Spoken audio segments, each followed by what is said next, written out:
लोग कहते हैं कि अपने आप सीखा गया या जाना गया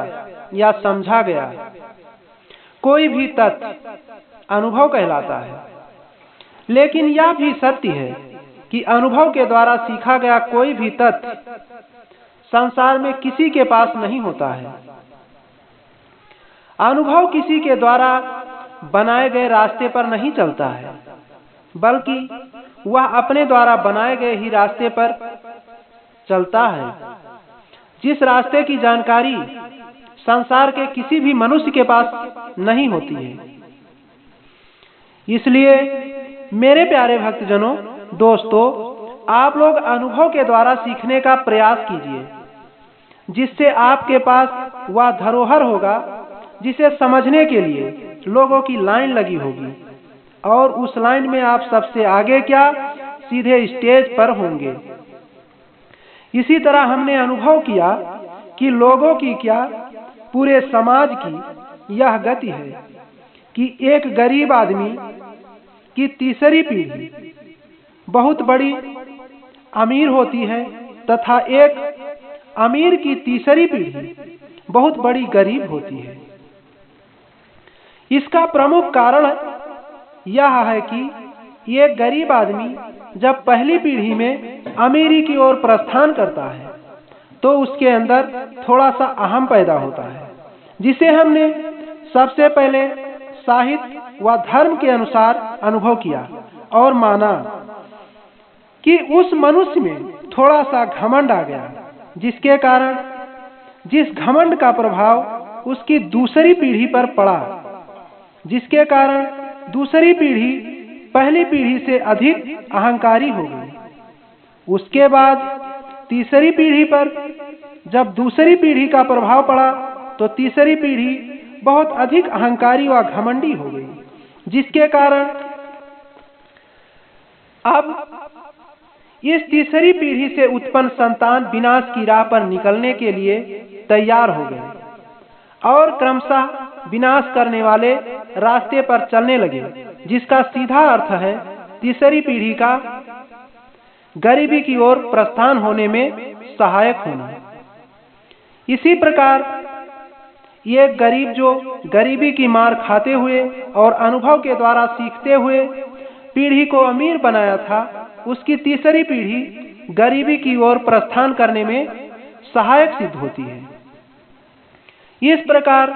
जब हमने इस गरीबी और अमीरी के खेल को मनोविज्ञान की दृष्टि से देखा तो हमने महसूस किया कि जब एक गरीब आदमी अमीरी की ओर प्रस्थान करता है तो उसके मन में थोड़ा सा विकार पैदा होता है, जिसे मानसिक रोग या मानसिक विकार कहा जा सकता है, जिसका प्रभाव दूसरी पीढ़ी पर पड़ता है, जो पहली पीढ़ी की अपेक्षा कुछ अधिक विकास कर चुका होता है। उसके बाद उसी मानसिक विकार या मानसिक रोग का प्रभाव तीसरी पीढ़ी पर पड़ता है, और जब वह तीसरी पीढ़ी पर पहुंचता है तो इतना विकास कर चुका होता है कि तीसरी पीढ़ी अपने आप को बहुत कुछ समझने लगती है। जिस पीढ़ी से उत्पन्न अगली पीढ़ी विनाश की ओर अग्रसर हो जाती है, जिसके कारण धीरे धीरे यह मानसिक विकार बढ़ता जाता है और अंतिम तीसरी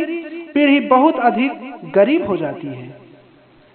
उसके बाद जब हमने इसी गरीबी और अमीरी को विज्ञान व साइंस में रख करके देखा तो मेरे समझ में यह आया कि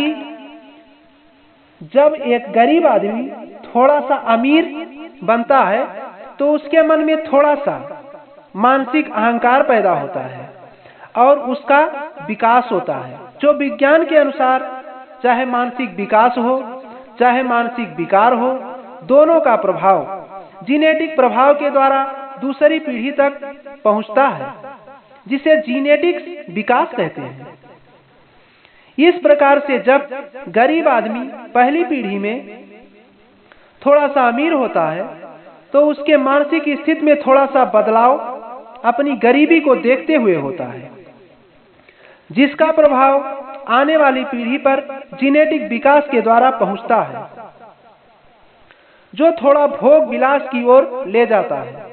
जिसे अंग्रेजी में लग्जरी लाइफ कहते हैं, जिसमें दूसरी पीढ़ी कुछ बड़ी प्रकार की पार्टियों में भाग लेना शुरू कर देते हैं। जो अन्य तीसरी पीढ़ी पूर्ण रूप से विकसित होती है और जब दूसरी पीढ़ी और अन्य लोगों की तीसरी पीढ़ी का प्रभाव जब अपनी तीसरी पीढ़ी में जीनेटिक विकास के द्वारा पहुंचता है, वहां पर तीसरी पीढ़ी और अन्य तीसरी पीढ़ी से बनी अगली पीढ़ी भोग विलास के सभी साधनों का प्रयोग बहुत बढ़ चढ़कर करते हैं, जिससे अब यह पीढ़ी अवरोही क्रम के तीसरी पीढ़ी में रोड पर आ जाती है। इस प्रकार से एक अमीर आदमी तीसरी पीढ़ी में गरीब और एक गरीब आदमी तीसरी पीढ़ी में अमीर होता है। इस प्रकार समाज के अगर जीनेटिक विकास में पारदर्शिता बनाए रखें तो अमीर गरीब हो ही नहीं सकता और गरीब जीनेटिक विकास के द्वारा अमीर हो सकता है। और इस संसार में कोई गरीब नहीं होगा, लेकिन यह संभव नहीं है क्योंकि हर इंसान को लग्जरी लाइफ चाहिए और अगर लग्जरी लाइफ चाहिए तो आपकी तीसरी पीढ़ी गरीबी और अमीरी में बराबर जूझती रहेगी। जय श्री राम, जय हनुमान। सभी लोगों को नमस्कार। इसी के साथ अब हम